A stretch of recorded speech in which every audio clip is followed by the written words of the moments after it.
Alors nous voici devant le dernier exercice que nous avons, et c'est l'exercice de consolidation en éveil. Bien sûr, n'oubliez pas d'entourer la lettre du groupe dans lequel vous êtes et m'écrire ici la date, le 1/4/2024, puisque je vous ai donné cet exercice à effectuer aujourd'hui pour demain. D'accord? Vous avez demain votre dernière évaluation pour cette période, bien sûr. Alors, on va commencer par l'exercice numéro 1. Écris sous chaque image le sens qui intervient dans l'action. Nous avons ici des images d'enfants qui font des actions. Alors, nous avons bien sûr le sens de la vue, voir, le sens de l'odorat, se sentir, les odeurs, bonnes et mauvaises. Nous avons l'ouïe, c'est le sens pour entendre et écouter. Nous avons le toucher, c'est le sens pour toucher avec la peau. Et nous avons bien sûr le goût, c'est goûter les aliments, tout ce que je mange et tout ce qui passe par ma bouche. Alors nous avons ici, regardez, avant de commencer ici, moi j'ai mis des lignes pour pouvoir écrire parce qu'on ne voit pas très bien les lignes sur lesquelles nous allons écrire. Alors moi j'en ai fait une autre avec le crayon de papier et la règle, bien sûr, pour écrire correctement. Alors nous avons ce petit garçon qui a les yeux bandés. Et bien sûr ici, puisqu'il a les yeux bandés et qu'il ne voit rien, il a utilisé le sens du toucher. Le toucher. Puisqu'on voit ses deux mains ici tendues, c'est pour pouvoir toucher les objets qui sont devant lui, le toucher. Essayez d'écrire un petit peu petit, s'il vous plaît. Donc, nous avons ici un petit garçon qui a des écouteurs et une radio ici. Ça veut dire qu'il écoute la musique et il utilise le sens de l'ouïe. Le sens de l'ouïe. Nous avons une petite fille ici qui tient une fleur à la main mais qui s'est fait mal. On voit très bien et on comprend avec ces petits traits qu'elle a ici la douleur qu'on voit sur son visage.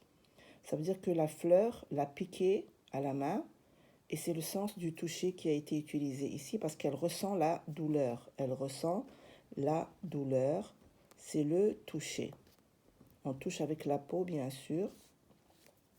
Nous avons ici un petit garçon avec un oiseau sur la tête. Et ce petit oiseau, comme vous le voyez ici, nous avons des dessins qui représentent de la musique, de chant. Et nous avons le sens de l'ouïe. Le sens de l'ouïe, puisqu'il écoute le chant de l'oiseau. Nous avons une petite fille ici qui a une sucette à la main et elle la met dans la bouche et elle utilise le sens du goût. C'est goûter les aliments, le goût. On utilise la langue pour utiliser ce sens. Nous avons ici un enfant en train de regarder la télé. Regardez. Il regarde, il a la télévision devant lui et c'est la vue. La vue. C'est le sens avec lequel on voit les images, on voit tout ce qui est autour de nous.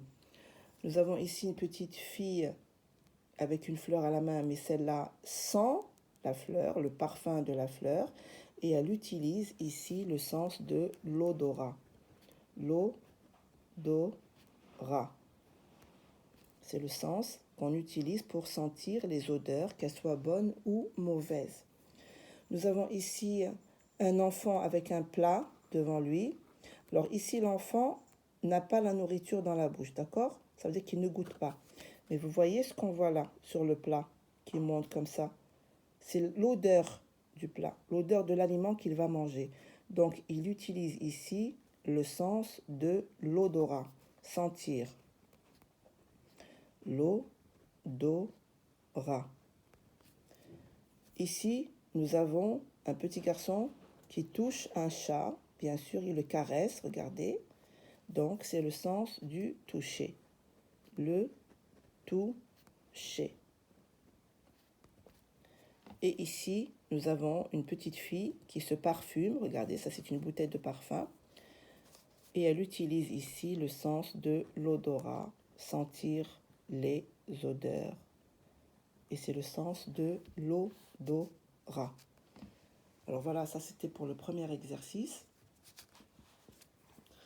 Exercice numéro 2. Associe les saisons au mois.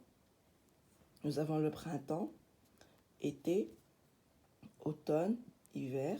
Nous avons ici les mois de l'année pour chaque saison. Mars, avril, mai, juin, juillet, août, septembre, octobre, novembre, décembre, janvier, février. Alors, puisque nous sommes au mois de mars, on a déjà vu ça. Regardez votre cahier mauve, le cahier de leçons. Tout est sur votre cahier de leçons. Les dates, les saisons, les mois, les jours. Faites des révisions, s'il vous plaît, sur vos cahiers mauves. Alors, mars, nous sommes au mois de mars, c'est la fin du mois de mars. Et bien sûr, le printemps commence le 21 mars. Donc, mars, avril, mai, c'est le printemps. C'est le printemps, la saison du printemps. Nous avons d'ailleurs une très très belle saison cette année. Il y a beaucoup de pluie, ce qui fait très plaisir au cœur, qui réchauffe les cœurs, même quand il fait froid. Alors juin, alors bien sûr après le printemps, puisqu'on a les mois ici en ordre, mars, avril, mai, juin, juillet, août. La saison qui vient après le printemps, c'est l'été. C'est l'été. Là, vous avez les saisons en ordre, bien sûr, mais sur votre évaluation, elles ne seront pas en ordre, elles seront mélangées. Donc, rappelez-vous, s'il vous plaît, des mois. Faites attention, regardez. Septembre, octobre, novembre. Celle qui vient après l'été, la saison qui vient après l'été, bien sûr, c'est l'automne. Quand les fleurs commencent à tomber des arbres, c'est l'automne. Et bien sûr, après l'automne, en décembre, janvier et février, vient l'hiver. Nous vous les avons mis ici en ordre exprès pour vous faire un petit rappel des mois et leurs saisons. Comme ça, pendant l'évaluation, vous saurez qu'en mars, avril et mai, c'est le printemps. C'est comme une petite révision. Et rappelez-vous qu'en juin, juillet et août, c'est la saison de l'été.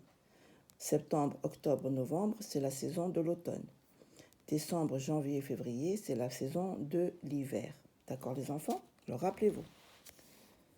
Exercice 3, associer les repas au moment de la journée. Alors nous avons le petit déjeuner, c'est le premier repas que je prends le matin. Le déjeuner, c'est le deuxième repas que je prends quand je suis à l'école, bien sûr, ou quand je suis à la maison le samedi et le dimanche. Le goûter, c'est le repas que je prends entre le déjeuner et le dernier repas qui est le dîner. Le goûter, c'est un petit encas que l'on prend entre les deux repas, entre les deux déjeuners, ça c'est l'après-midi. Et bien sûr le dîner, c'est le soir. Alors le repas du soir, le repas que je prends avant d'aller dormir, c'est le dîner. C'est le repas que je prends le soir, c'est le dîner. Rappelez-vous les enfants. Ça, c'est des petites révisions que je vous fais en exercice pour que vous ayez une approche plus que le cahier mauve, d'accord? Le premier repas de la journée, généralement pris le matin. D'ailleurs, on le prend le matin. C'est notre premier repas que l'on prend quand on se réveille, on fait la toilette, on se change pour venir à l'école. On peut bien sûr le samedi et le dimanche le prendre un petit peu en retard. C'est le petit déjeuner qui est essentiel pour la santé. Petit déjeuner.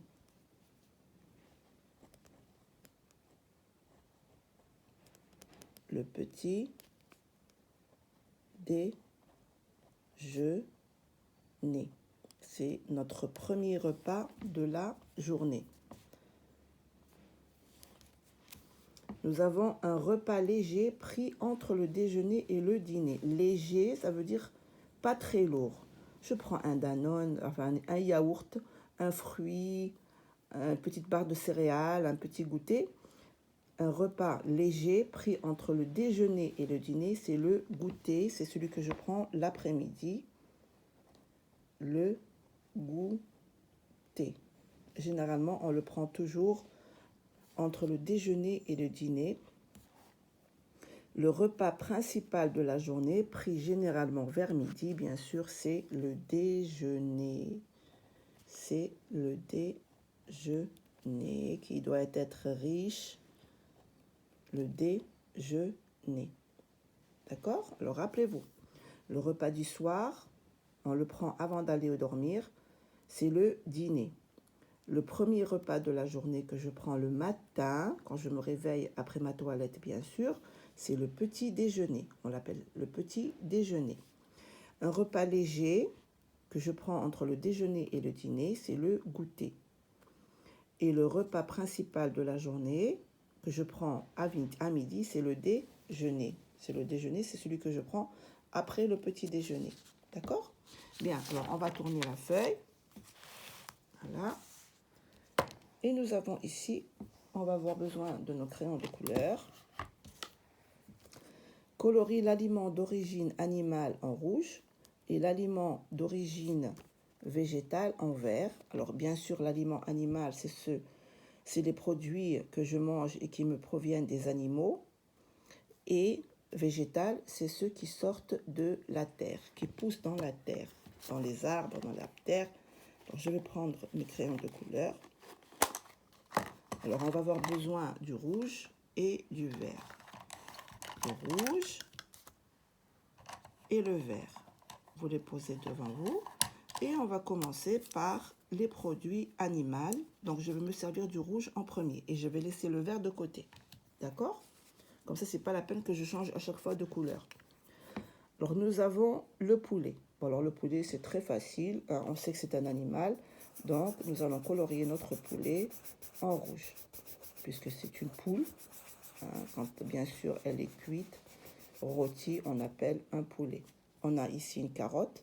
Alors, bien sûr, la carotte pousse dans la terre. Nous avons ici le beurre. Alors le beurre, on sait très bien que c'est un produit laitier qui est fabriqué avec le lait. Et vous savez très bien que le lait, c'est la vache qui me donne le lait. Bien sûr, pas seulement la vache, on a la vache, on a la brebis, on a la chèvre. Mais on sait tous très bien que c'est la vache qui nous donne le plus de lait.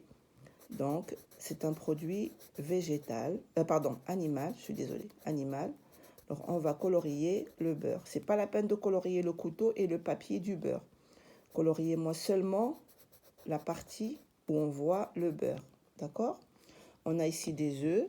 Les œufs, bien sûr, c'est tous les animaux qui volent. La poule, la dinde, les oies qui me donnent des œufs, la canne. Donc, c'est un produit animal. Nous avons ici le fromage. Alors, le fromage, c'est comme le beurre. C'est un produit laitier qui est fabriqué avec le lait. Donc, c'est animal. Nous avons le poisson. C'est un animal, bien sûr. On sait très bien que c'est un animal. Nous avons ici de l'eau. Non, l'eau vient des sources, ça veut dire de la terre. Nous avons ici des yaourts. D'accord? Les yaourts, c'est fait avec le lait. Pardon, comme le fromage et le beurre. Donc, on va colorier les pots, comme ça. C'est pas la peine. Alors, voilà, on a le pain. Alors, le pain, bien sûr, c'est fait avec la farine de blé, la farine de maïs, d'orge. Ça pousse dans la terre. Donc, c'est végétal. Nous avons ici des bonbons. Les bonbons sont faits avec du sucre. Le sucre également pousse dans la terre. Nous avons ici un abricot. C'est un fruit. Le fruit pousse dans la terre. Nous avons ici de l'huile d'olive. Alors, l'huile d'olive, bien sûr, pousse dans la terre. Nous avons le riz. Le riz également, c'est végétal. Ça pousse dans la terre. Nous avons ici un gâteau. Alors, un gâteau, bien sûr, c'est fait avec beaucoup d'ingrédients. Mais nous allons prendre l'ingrédient le principal, c'est celui de la farine. Donc, on va le laisser et nous allons le colorier. Parce qu'un gâteau, c'est fait avec de la crème, ça peut être fait avec du lait, avec des œufs. On a beaucoup de choses, donc on ne va pas le colorier. On va le laisser, d'accord? On va le laisser parce qu'un gâteau, c'est fait avec des produits végétaux et animaux en même temps. Et nous avons ici un poireau. Alors, le poireau pousse dans la terre. Pousse dans la terre. Alors maintenant, je vais prendre le vert et je vais colorier tous les aliments qui proviennent de la terre en vert. Alors, la carotte, bien sûr. On a l'eau qui est dans la bouteille. Pardon. puisque l'eau provient des sources de la terre. Nous avons le pain, qui est fait avec des farines. On a le bonbon, on a la pêche ou l'abricot.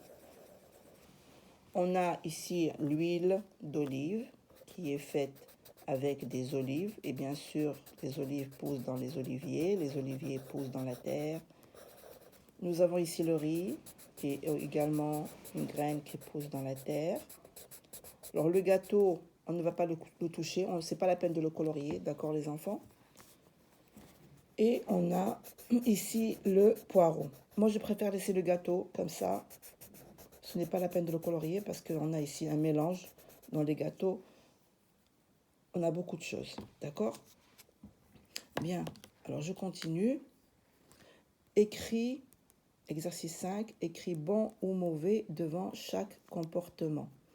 Alors bon, c'est-à-dire ce qui est bien, ce que je dois faire et ce qui est bien pour moi, qui ne me met pas en danger. Et mauvais, ce que je ne dois pas faire. Je me nettoie les oreilles régulièrement. Je me nettoie les oreilles régulièrement. Bien sûr, je dois toujours me nettoyer les oreilles, bien sûr, mais faire attention quand je me les nettoie. D'accord? Pas prendre un crayon ou quelque chose et mettre le crayon dans l'oreille pour le nettoyer. Non. Alors, oui, c'est bon d'avoir les oreilles propres, bien sûr. Oreilles, pardon, j'ai pris mon crayon. Me nettoyer les oreilles, me couper les ongles, avoir les mains propres, tout ça, c'est essentiel pour avoir une bonne hygiène corporelle. Je m'assois longtemps au soleil. Non, c'est très mauvais le soleil, d'accord? Surtout si je m'assois longtemps, je peux avoir de la fièvre, je peux avoir la peau brûlée par le soleil. Donc, je vais écrire ici mauvais. Ce n'est pas bien de s'exposer au soleil trop longtemps. D'accord? Quand je sors au soleil, déjà quand c'est l'été et qu'il fait chaud, je dois toujours me couvrir la tête d'une casquette, les yeux également, et le visage, me mettre une crème solaire pour ne pas avoir la peau brûlée. Je me nettoie le nez avec mon doigt. Non, ne jamais mettre son doigt dans le nez, prendre un Kleenex, s'essuyer le nez avec un mouchoir et le jeter ensuite à la poubelle. Et je dis bien à la poubelle et pas par terre. Je me lave d'une façon régulière. Oui, je dois me laver d'une façon régulière. Le corps, le visage, les dents, les mains, toutes les parties intimes, tout ça doit être toujours propre. Et me changer bien sûr les vêtements, surtout ceux que je mets en bas, toujours tous les matins, me changer régulièrement les vêtements. D'accord? Eh bien voilà, c'était votre exercice en éveil. Et je vous dis bon courage et bravo, bravo. Vous travaillez très très bien. Allez, je vous fais un gros bisou et on se revoit en classe demain.